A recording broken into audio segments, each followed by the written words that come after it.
Hi, this is Sean Hyman from mywealth.com, and I just want to talk to you today about a theme that I'm seeing emerge in the markets. It's the selling of the yen and buying of the emerging markets. I like to talk about present themes and future themes that are coming because that's where money's made. I don't really like to say, well, this is what you could have done if you'd invested a year ago. So let's talk about these themes that I see unwinding. The yen beat 177 currencies last year, so across the board it was just enormously strong. It's very odd for export-heavy Japan because they normally like a weak currency, and that helps their exporters, things of that sort. So their central bank and their exporters like a weak yen, but what did they get dealt to them last year because of all the risk aversion in the markets? They got a very strong yen. So this is just creaming, and it's just hurting the exporters a lot. Literally, Sony, Toyota, Mitsubishi, these different exporters that we come to know and love here in the U.S. are literally campaigning their central bank, asking for them to intervene in the currency markets. And so we know the central bank has been vocal about not liking the high yen, and neither do these major companies that are in their economy. So we know the yen's strong, and we know that there's a good chance that it's probably not going to remain strong because of these pressures.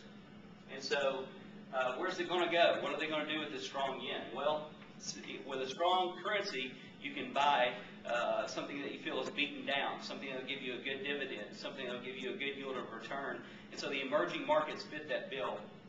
So in the last 7 weeks, the Minister of Finance of Japan has noticed a net purchasing of international markets from Japanese investors, particularly those of Brazil, Mexico, Turkey, and South Africa.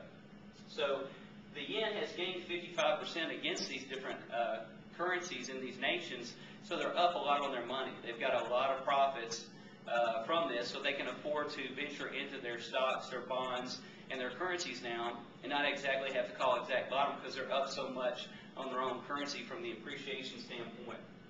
So the theme right now is, strong yen buys beaten down emerging currencies, emerging stocks, and emerging bonds.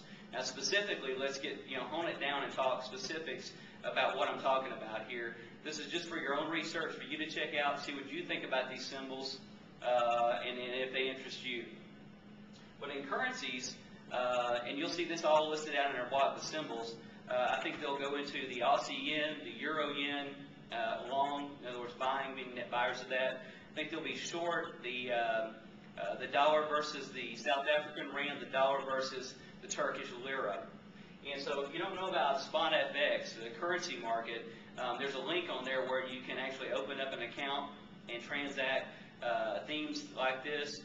There's also a Courses tab link on our site at mywealth.com that you can click on and get in a currency course for 25 bucks. Take that online, get access to live instructors like myself and Bob, and you can go and learn more about the currency market so you can take advantage of the currency portion of this theme. However, there's also emerging stocks and emerging bonds that could very well benefit from this as well. The emerging stock ETFs that I'd like for you to take a look at are VWO, EEB, and ADRE. And again, these aren't recommendations to go out and buy them, but check out these ETFs. They're broad, they're diverse, and they're a good way to get involved with emerging markets rather than having to handpick a Turkish stock or a Brazilian stock or whatever. It's a lot easier and less risky way to get involved with the emerging markets. All emerging markets carry above average risk, but they also have the ability for above average return as well. Now, something that is a little bit less risky is the emerging bonds.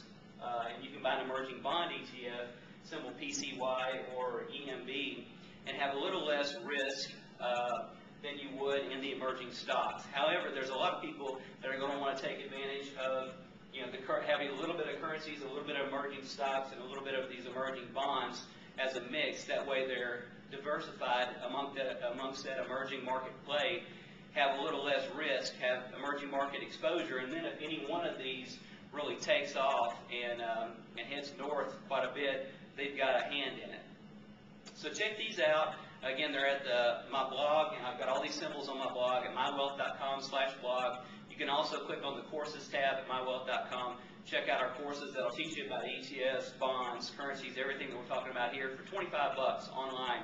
You'll get live instructor access from myself and Bob, my other instructor. And we'll take a look at these and help you learn more about ETFs, bonds, and currencies. Thanks so much for attending. Bye-bye.